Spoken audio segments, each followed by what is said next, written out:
Okay, the purpose of this video is going to see if we can see a difference in the kind of sparks we can generate with this Van de Graaff generator with this acrylic cylinder in place and without it in place. I've designed this so that we can run it either way. And so we'll take a look and see if we can see a difference. First, let me point out a couple of things. I redesigned this Van de Graaff generator. Let me show you what it looks like up here. I've got this spaced up here. This upper Corona brush. See if you can see it there. A little hard to see, it might not be in focus. It's connected to these wires on top. And the way it's designed, this charge collection sphere will rest on this at the same level with or without the acrylic cylinder in place, because it just barely touches it. The cylinder is not supporting the charge collection sphere. You also notice I've got silicone rubber tubing around the sharp edges on this sphere to help prevent unwanted discharges. I got it here too. Don't really need it on this probably, but I put it on this acrylic maybe to help protect it a little bit. So we'll take a look and see what happens with the size of the sparks. Okay, before we do our acrylic cylinder experiment, something I need to point out. It's very important. We're going to show you the difference when you try to get a discharge to a small point, small radius of curvature, which just means how sharp it is. This is kind of like a lightning rod, sharp point. But you can't get much of a spark at all with this. You'll get a bigger one with this, and a much bigger one with something like this pot. We're going to show you that real quick to show you how important it is. If you're going to be doing experiments comparing spark size, very important that you stay consistent. I use this 6-inch gazing ball for all my experiments, just to look at the sparks because it's consistent. So that is something important, and I think it was worth mentioning. We'll go into that a little further in a future video, but just wanted to point that out for the time being. Okay, we're going to first use our grounded 6-inch sphere here and generate a couple sparks. We're going to do that first. The acrylic cylinder is not in place.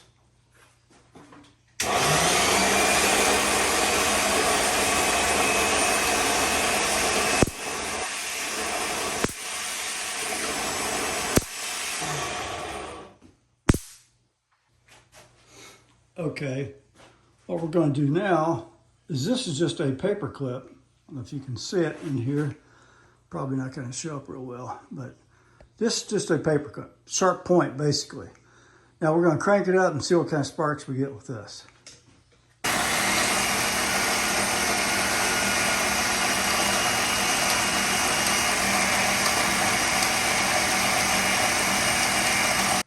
Okay, you can see if this is what you were using to try to generate a spark, all we got is a little tiny, maybe 1/4 inch long spark, real weak.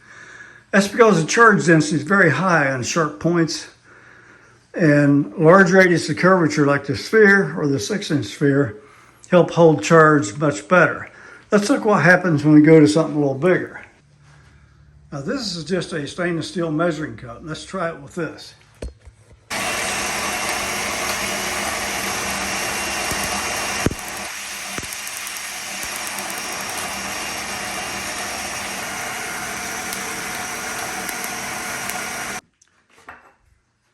Okay, you can see this has much larger radius of curvature than that paper clip. Got a little bit bigger sparks, still not real big. Let's go to something a lot bigger. Okay, it's much bigger. Large stainless steel kitchen pot. We'll see what kind of sparks we get with it.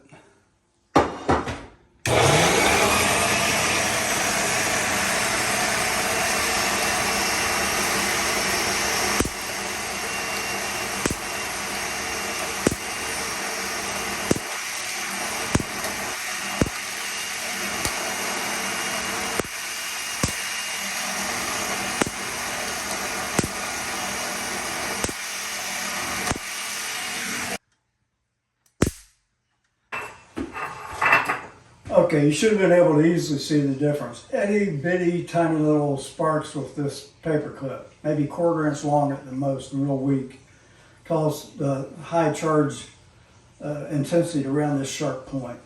It's inversely related to the charge to the radius of curvature. So the smaller the radius of curvature, in other words, a point, more likely it is to ionize the air and bleed off the charge. This little measuring cup, a little bit better, maybe up to 1 inch long. Obviously better than the paper clip. This got very large sparks, even larger than my 6-inch gazing ball, because it's a large radius of curvature, can store charge in here pretty well. So when you're doing these experiments, it's important to stick with the same method if you go and look at what makes different size sparks, because it'll make a huge difference. In fact, the very first time I made a Van de Graaff generator years ago, I was using a needle to try to get, and I thought it wasn't working. So I finally smartened up and got a kitchen pot and was able to make big sparks. So anyway, what we're going to do is we're going to put the acrylic cylinder back on here and see if that makes any difference with this smaller 6-inch grounded gazing ball. Okay, this is with the acrylic cylinder in place.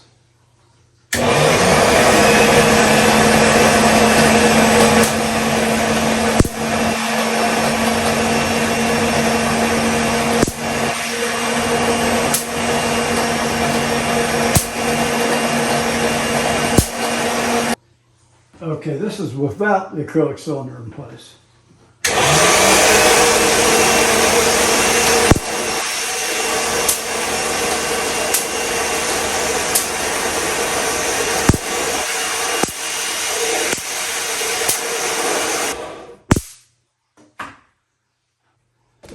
I don't think it made a lot of difference. I'll review the footage and we'll make a better determination. Okay, my opinion, it's more qualitative than quantitative, but I believe the sparks were just as good, maybe even a little better with the acrylic cylinder in place when running this Van de Graaff generator. It also acts as a very nice guard, helps keep your clothing, hair, hands, whatever, out of moving belt and so forth. So I'll definitely run it with the cylinder in place for my future videos. So I hope this was interesting to you. If it was, please like the video, subscribe, and make sure you check back, because I'm going to be doing several more experiments with this Van de Graaff generator I think you'll find very interesting.